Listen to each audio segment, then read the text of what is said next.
The ego always tries to find understanding in life through a process of breaking down or analyzing or separating.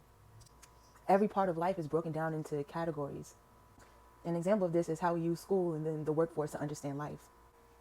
As we get higher in our education, right, we get more specific. It becomes more narrow, more separated from the topic that was being studied in the first place. And we call this narrow focus specialization, right? As if, the ego is trying to find some meaning within the little slivers of the topics we choose to study, right? Or in a particular lifestyle.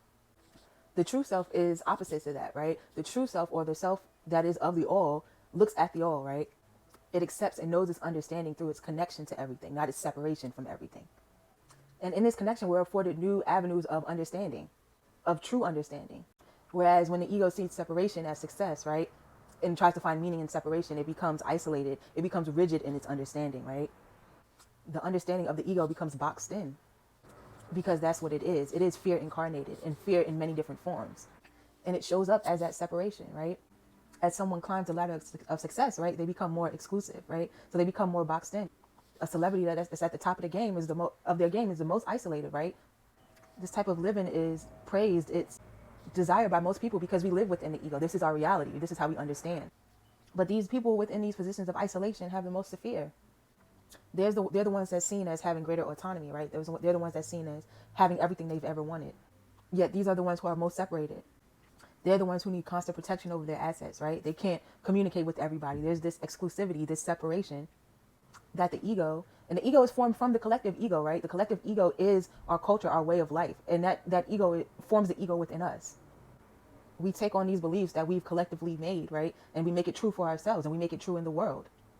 Collectively, we've created a society that causes greater separation, and we believe in it fully.